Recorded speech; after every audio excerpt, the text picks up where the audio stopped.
The Arizona Coyotes dropped their game last night against the New York Islanders, but don't have long to be concerned about that as they are playing tonight against the New York Rangers. All that and more on today's episode of Locked On Coyotes.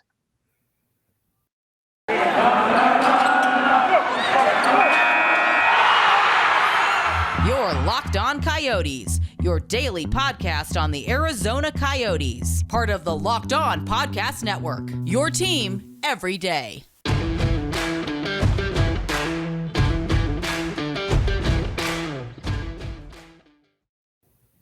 Hello, everybody. Welcome to today's show. This is Carl Pavlock. Robin is unfortunately not able to be with us today. She is busy working, but special guest today, one of my oldest friends, one of my favorite people to talk about hockey with, Rose Ford. Rose, how are you doing today? I'm doing good, Carl. How you doing? I'm doing great. Thanks for asking. Yeah, you and I have known each other for a very long time. We both have been writing on Five for Howling. You a little bit less so, but Yeah, real life sometimes gets in the way, you know? real life really does get in the way, and it is tough to care too much about the Coyotes this year. At least in a way that's required to write about them. It has definitely been Yeah, it's been a challenge. it has definitely been a challenge. We got some good times, but that kind of came to a screeching halt last night, which is what we're going to talk about first. Last night's game against the New York Islanders, Arizona Coyotes shut out 4-0. Did you get a chance to watch the game? I did. I was able to watch the game, and really, the Islanders they were the better team. They were They absolutely were. out shooting, out defending. They were just the better team. Absolutely. It is kind of rare to see. One of the things I've noticed is the Coyotes like to beat themselves a lot. They'll take a lot of dumb penalties. They'll make a lot of Mm. mistakes. That wasn't really the case this time. It was just the Islanders being a better team. They were like, especially in that first period, I don't think the Coyotes had like a second alone with the puck. They would just like immediately get like swarmed by Islanders players. Yeah, they really couldn't get it into the Islanders zone very much. I think, was it the second period where they were held to 0 shots for way too long? Uh, I know that happened in the first period too, and I think it was also during the second. But it was just like they got 2 early shots, and then I think it was like a good 7 to 10 minutes without a Minutes. single shot on goal. Right. Yeah, and if you can't get shots on goal, you're not going to get goals either. So, Absolutely. I thought like all things considered though, I thought Wedgwood had a pretty solid game. He let in 4, but it was really hard to like disagree like, with any of the goals.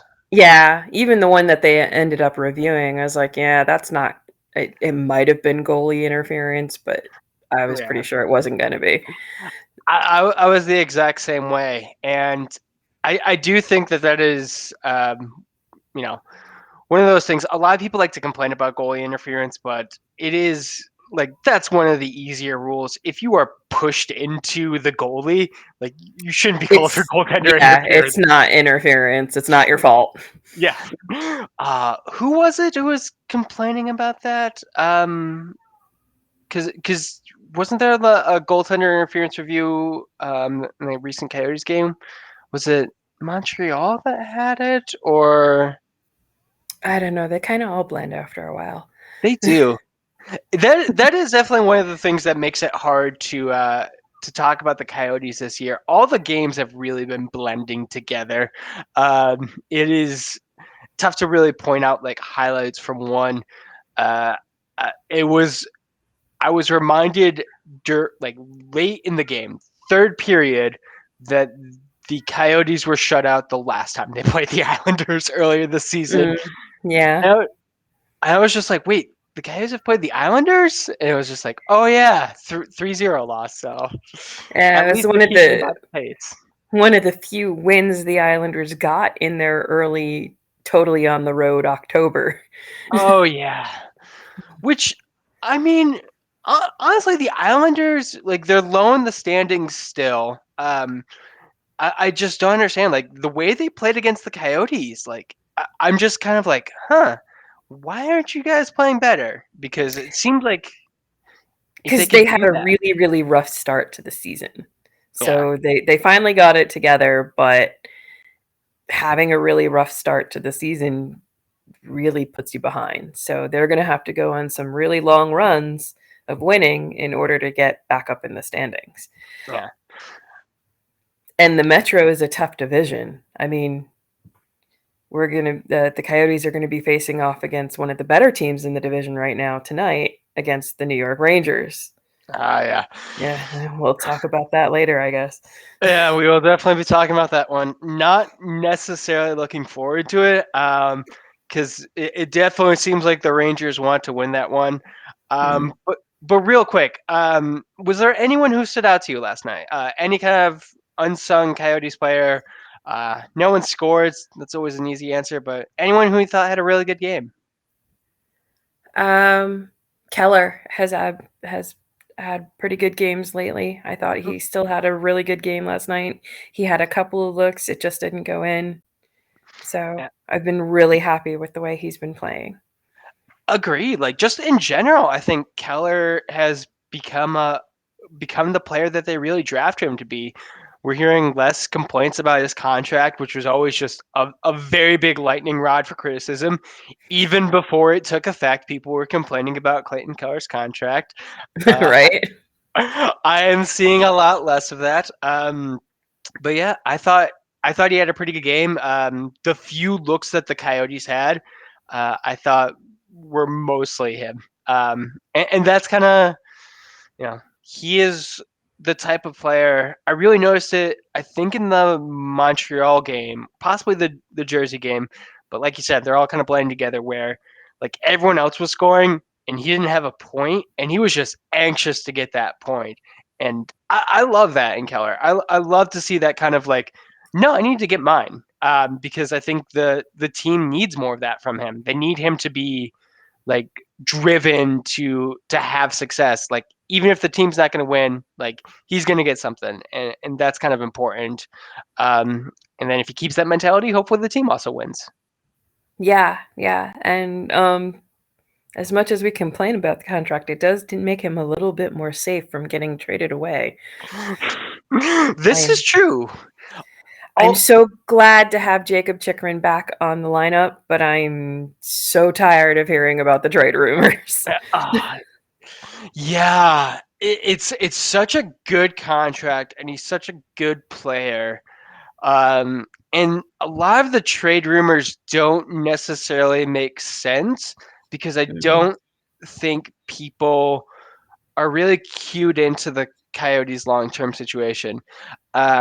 Like, the big one that I was seeing recently was the Florida Panthers one, which it's fine. Like, I would love to talk about that trade rumor, but like, it seems like Spencer Knight is a big piece of that, and I don't think the Coyotes are necessarily going to go down that route because they have Prosvetov. Like, they have their goaltender of the Of the future, future. Yeah, and now they have Vemelka too. and now they have Amelka. Like, it doesn't seem like they're like goaltending is really the needed area for this team. But if you don't pay attention, you don't know that. Mhm. So it's just one of those things where I'm like, if we got Spencer Knight, like, it could work. Like, he seems like a fine prospect, but it people are making these trade suggestions without like any kind of like acknowledgement of what the Coyotes, like, their actual position. But that Well, could be a that's what they whole, do. yeah, that is what they do. That could be a whole like topic. Like, one of these days we'll do a Jacob Chikrin trade episode, probably during the off season when we have nothing to do. But we Assuming actually, he's not traded at the deadline. assuming, knock on wood, he won't be traded. Uh, we actually do have to get started on talking about the tonight's game, though. As much as I don't want to do it, I also don't want to dwell too much on last night's because back to backs, you just kind of got to move on. But before we do that, Before I was Oh going no, to say before we do that, I want to send out our condolences to the family of Clark Gillies, New absolutely. York Islanders legend. He Word came out online that he passed away last night, right after the game. So Yeah, that was like right after. I can only imagine like being an Islanders player and going to the back like after a 4-0 win and just finding out that, a legend in your organization has passed away. That has got to kill the mood. that's Um, to the gut for sure for not only the players but also the fans too, who just came off a nice big win and then that. yeah. And it was definitely a lot of people went yesterday. There was a lot of big ones, but Gillies was definitely like a big name in hockey, and yeah, definitely deepest condolences. Thank you for doing that. But we do need to go on with the show. We're gonna have a quick word from one of our sponsors. So it's the new year, and that means New Year's resolutions. And if yours is about getting fit or eating healthier, make sure you include Built Bar in your plan. Built Bar is the protein bar that tastes like a candy bar, maybe even better than a candy bar. Built Bar makes it easier to stick to your resolutions because it tastes good and you want to eat it. Unlike other protein bars, they sometimes taste chalky, waxy, like a chemical spill. Built Bar tastes good. They're covered in 100% real chocolate, so you're going to be happy to eat them. Built Bars also contain, fairly healthy stuff. We got 130 calories, only 4 grams of sugar, 4 net carbs, and 17 grams of protein. Compare all that to a candy bar, which typically has about 240 calories, 30 grams of sugar, and dozens of net carbs. So, what I want you to do is go to built.com and use the promo code LOCKED15 to get 15% off your order. That's built.com with the promo code LOCKED15 for 15% off. And we're back. Carl Pavlock here, speaking with Rose Ford. Robin, like I said, unfortunately off for today, so we're doing a little bit of preview without her. Um, just kind of want to thank everyone for making this your first listen. If you're listening on Saturday, prep for the game. Yeah, hopefully we can give you some good information about that. Now, Rose, you mentioned this is going to be a tough game. It definitely is. Rangers, one of the top teams in the Metro, no longer the top team. They lost to the Carolina Hurricanes, who currently have the same number of points, but have games in hand. That was last night. So at least this isn't going to be like the Coyotes on a back-to-back against a rested team. The Rangers played on the road. So what are your thoughts about this Right, one? yeah. Well, it'll be interesting to see who's the better team since the Coyotes didn't actually have to travel from, Yeah. New York to New York, whereas the Rangers had to travel home. That's kind of Yeah. an odd situation. Yeah, definitely. Like Coyote's also on the road, but it's like one of those nice road trips where you're just like, going from one part of the city to the other. Don't have to travel. Although, let's be fair, the flight from Carolina to New York City probably isn't the worst for the Rangers. It's not like they were playing in LA last night. No, that's true. I mean, it wouldn't be a long flight, but still, I mean, that's more travel than their opponent had to do. Very true. One of the things that really surprised me because I was looking at the Rangers game last night. They started backup goalie Alexander uh, uh, Georgiev? Georgiev, which seems to suggest that tonight it's going to be Igor Shesterkin. Shesterkin. That was close. Shesterkin, who has just emerged as the New York Rangers starting goaltender, has a 2.03 goals against average, 938 save percentage in 24 games. Do you find it surprising that the Rangers went with their backup against like the team that's like arguably on par with them and save their starter for the Coyotes? Um, no, because I think they were looking at they're probably looking at it as a guaranteed win for Shesterkin. Yeah. You know, and Georgiev's a pretty good goalie too. Of So course. I mean, it's not like they have a real bad choice between a great goalie and a bad goalie. Yeah. It's that they're both pretty good goalies. So I can understand why they would go with Shesterkin against the Coyotes because, when you tend to put your backup in against the Coyotes is when you tend to lose. This is true. Yeah. Because you underestimate them. So maybe the Rangers have learned that lesson and It, want to give themselves a guaranteed win.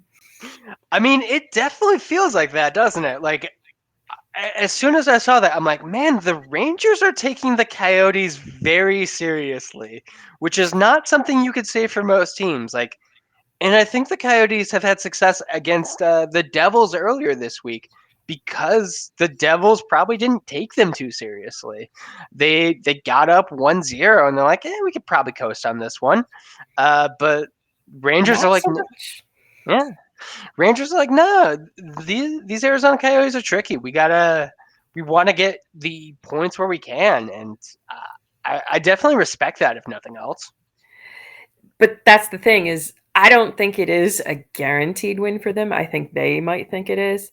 But if the Rangers defense isn't as solid as the Islanders defense, so there's always a chance that the Coyotes can get past them and get a couple in. Sure. So that the Islanders are known for locking it down, and the Coyotes have struggled against them for years. It feels like. Yeah, So I and don't know. Go I ahead. also feel like Barry Trotz, just in general, like his system, what he's bringing to the Islanders, like that is just a very well-oiled machine that we're not necessarily going to get against the Rangers. Speaking of the Rangers' blue line, though, I do want to point out that their current point leader is a defenseman, Adam Fox, with 43 points in 41 games. Uh, Second best defenseman to wear a number 23? Who's to say? Maybe. Just a phenomenal, like, third year with the NHL. Seems poised to set goals and assist records with 7 goals and 36 assists. What are your And thoughts on Fox? wasn't he nominated for the Norris last year? Did he win Um, it? I don't remember. I don't I know he think. was definitely nominated. I just don't remember if he won or not. Uh, Adam Fox Yeah, Norris. the fact that they were able to get Adam Fox because that was basically the only place he was willing to sign as an NCAA product um, is a bit of a cheat code for the Rangers because they get to attract all those great free agents like Artemi Panarin and Adam Fox and folks like that. So um, yeah, big money for those folks. A big attraction to be able to play at MSG when on their home games. I can understand it, but when a team that doesn't have that kind of luck has to go up against them, it can kind of be a bit of a David and Goliath kind of feeling. And Sure. that worked out for David, so maybe it can work out for us too. Maybe. To go back to your point, I looked it up. The Fox did win the Norris Trophy. I cannot believe I forgot that. Um, but you are right. It definitely seems like the Rangers were poised for a long rebuild. They kind of flattened out, but then they were able to get like these, star free agents as New York City as that kind of draw. Also, just like being an original six team, I'm sure players like that. And it really has jump started their rebuild, and now they're one of the best teams in the league. Um, it definitely is not something the Coyotes have. The Coyotes have notoriously had problems retaining free agents um, due to Well, various on and off ice like problems. a new arena deal and some stability could really help that out. Absolutely. We are going to continue our talk about tonight's game against the Rangers, but first, another quick word from our sponsor. So, BetOnline would like to wish you a happy new betting year as we continue our march to the playoffs and beyond. BetOnline remains the number one spot for all the best sports wagering action for 2022. It's a new year, and there's a new updated desktop and mobile website, and you can sign up today and receive your 50% welcome bonus on your first deposit. Just use our promo code LOCKEDON to get started. From football, basketball, hockey, boxing, and UFC, right down to your favorite Vegas casino games, don't wait to take advantage of all the amazing offers available for the 2022 season.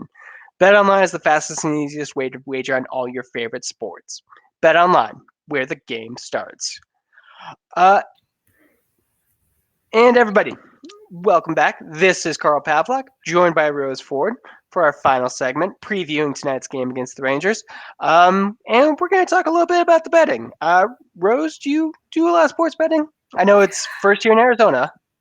I don't, to be honest. I'm a little frugal that way. I have played fantasy for money before, and Mm. I won one year and then lost the next, but the reason I lost is I kept forgetting to set my lineup. So That is, I have tried playing hockey fantasy before, and I'm going to be honest, I was that same way. Like, I would always forget to set my lineups, and it was just like, I would just yeah. give away points. It was Yeah. not fun. I am also not too big a gambler, but it's a fun thing. I know a lot of our listeners like to gamble. As long as you're gambling responsibly, I am all fine with it, especially with it now being legal in Arizona. Um, Yeah. I have thought about it, and maybe I should occasionally put some money down on the Coyotes because no one ever expects them to win. yeah, So there's when they do, definitely. that could be a nice payout. I mean, we have talked about it. The Coyotes have been favorites exactly one time this season. Earlier this week against the Montreal Canadiens was the first Wow. time that they were favorites. Yeah, and Uh, the Canadians didn't really show up to play, so not at all. That was the honestly that was the most checked out I think I've ever seen Mike Hoffman play. wow. Okay. But let's go through everything. Again, Rangers are the favorites for this one. They are -1.5, -120. Coyotes are +260. And the goal we got 5.5. The over +119, under -131. You had mentioned that the Rangers are not as tight a team defensively. So I Mhm. kind of want to, like, part of me kind of wants to maybe go the over for this one. But we also saw in the last game they played this season, 3-2 win for the Rangers. So that 5.5, that's kind of scaring me away. Yeah, when they were playing Carolina last night, you definitely should have bet the over because the score ended up being 6-3 for Carolina. Yeah. Yeah. So, but that just goes to show you that teams can score on the Rangers quite a bit. They can get through that defense. So I would probably still take the over on this one. Yeah, and we have seen some high offense Coyotes games, like early, like this week. The Montreal Five game, against the Montreal game and then five against the Devils, right? was it 5 or 4? One of those. One of those. Substantially higher than we're used to for the Coyotes. So yeah, that's a tough one. I don't know. I think the Rangers they lost last night. They want to get points. We can see from their goaltending that at least they're on paper taking things seriously. Um, I do think the Coyotes are going to want to have a bounce back game, but I don't necessarily think this one is going to be it.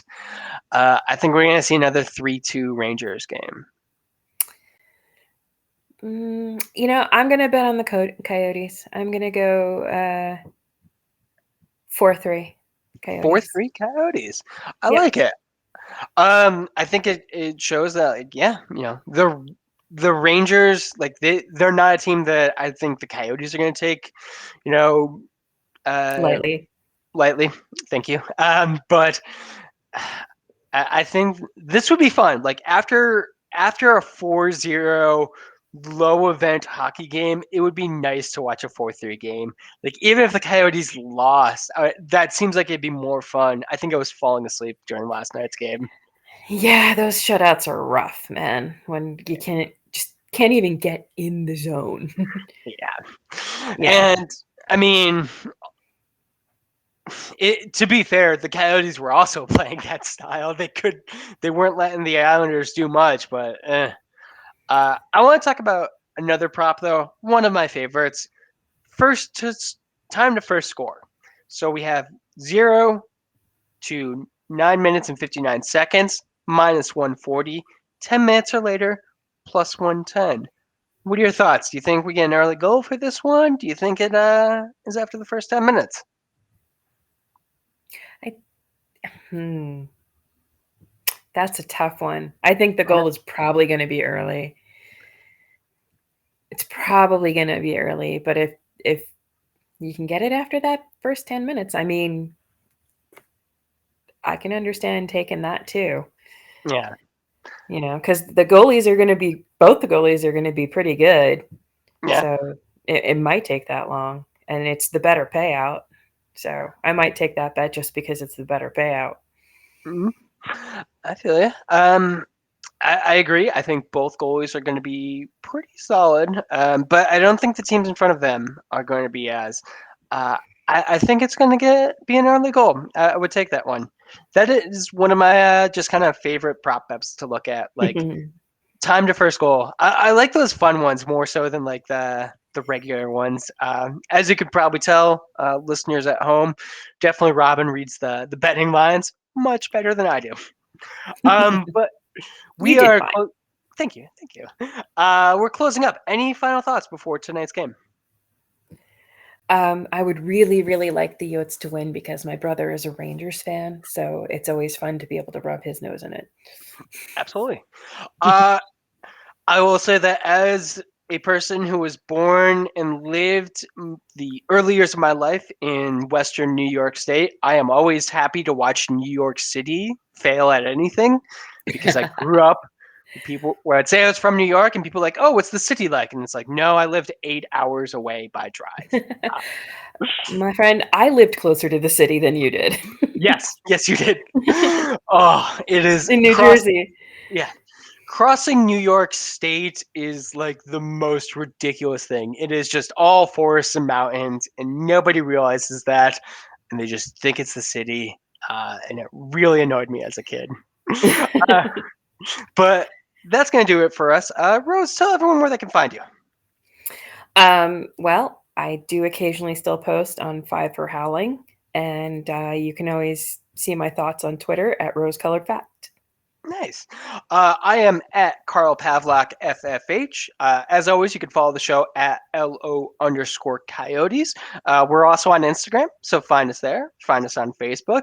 Listen to us wherever you get your podcasts. We are also on YouTube, so feel free to check out and subscribe there.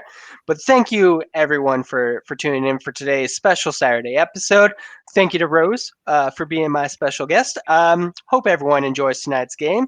Hope everyone's being safe out there, and don't forget to howl on.